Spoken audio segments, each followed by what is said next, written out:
Fear. We all go through it. I dealt with it when I was diagnosed with chronic myeloid leukemia, but you may be dealing with fear from something else. What are ways to cope with fear? Stay tuned and find out. Hi, I'm Amy. And I'm Stephen.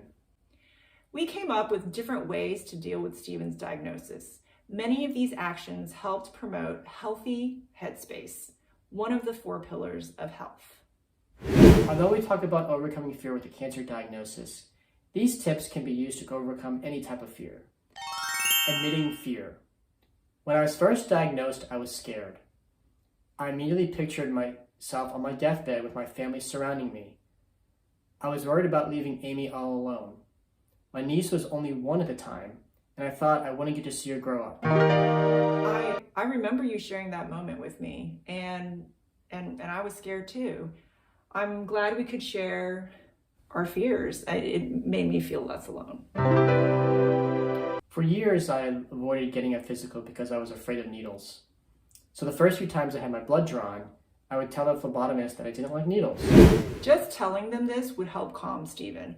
At least they knew to try to be gentler if they could. Admitting his fear was a coping mechanism for Stephen. Accepting fear. Fear is not something that ever really goes away. And what I've learned is to not suppress my fears, because it honestly takes a lot of energy to suppress feelings. And what I do is I acknowledge the fear and I accept that I'm feeling scared, and it doesn't have that much power over me once I accept it. Taking control. I can't control everything in my life, though I try. Like getting cancer, for example. That caused a lot of fear and I couldn't control it. What I can control, what we learned we could control, was our reactions to our fears. And we use coping strategies that we're discussing in the video to help us get through the fear. And that's what we can't control, how we cope with our fear. Telling others. I told many people at my job about my diagnosis, knowing that in the beginning, working would be a sign of normalcy for me, and that my coworkers would help me get through the situation. Some people keep their health situation to themselves, and that's totally understandable as well.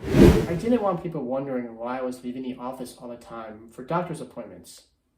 As expected, everyone was very supportive at work, offering to help out in any way possible. I fed off their support and encouragement. I also sent out emails to a bunch of friends, acquaintances, and prior colleagues. I normally don't send mass emails, but I wanted their support too. Finding comfort. I ate a lot of cottage cheese.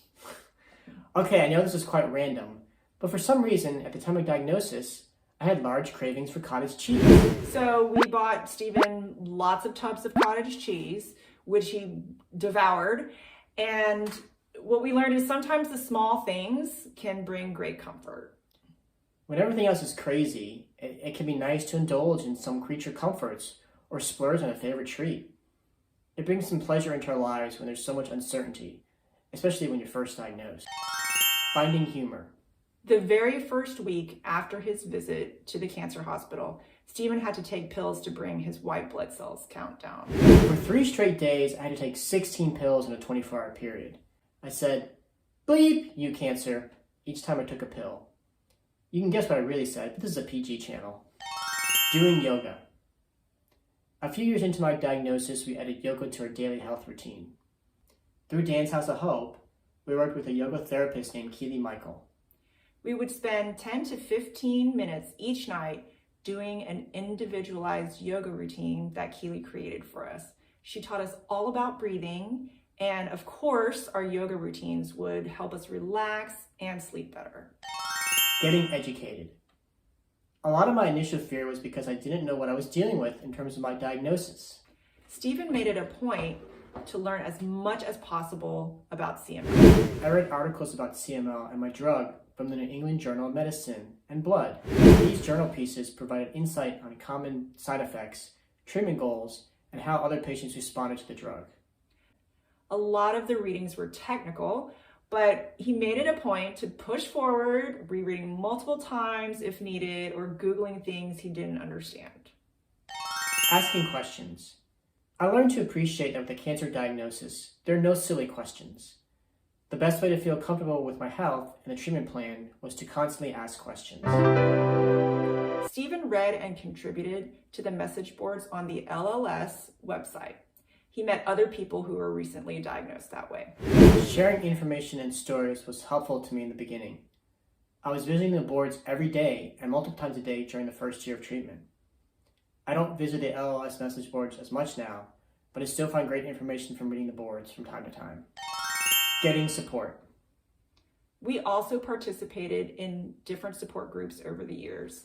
One specifically for leukemia and lymphoma patients, and one for young adult and adolescent cancer patients at Dance House of Hope in Houston, Texas. Both support groups were welcome places to share experiences and feelings with other patients.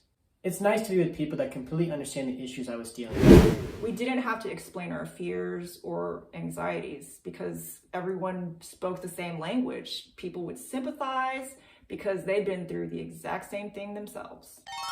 Daily health routine. What keeps both of us healthy mentally and emotionally is knowing that we both have a daily health routine that helps us heal every day together. Also the name of our channel.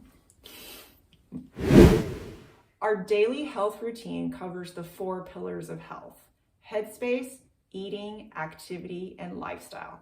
Every single day, we're doing yoga, eating healthy, exercising, and getting enough sleep. This routine helps us to take ownership and control over the healing process and gives us comfort in knowing we are doing our part to help me stay in remission. I had a lot of fear when I was first diagnosed with CML.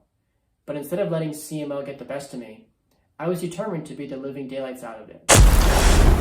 Although we didn't appreciate it at the time, having healthy headspace is important to managing the stress and challenges and fears of a cancer diagnosis. Everyone approaches their cancer diagnosis in a different way.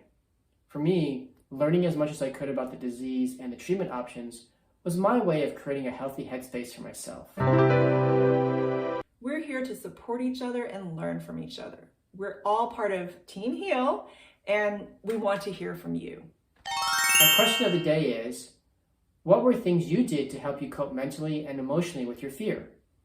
Comment with your answers below and we'll write back. Hit the subscribe button and the bell to join Team Heal. We all need teammates to support us in living a healthy lifestyle. We're here to coach cancer survivors and caregivers on how to live healthy lives. And we want you to be part of our team of healing.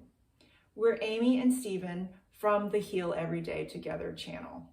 Check out the links below for resources we mentioned in this video and also to find our website. Thank you for joining us today. Together we heal.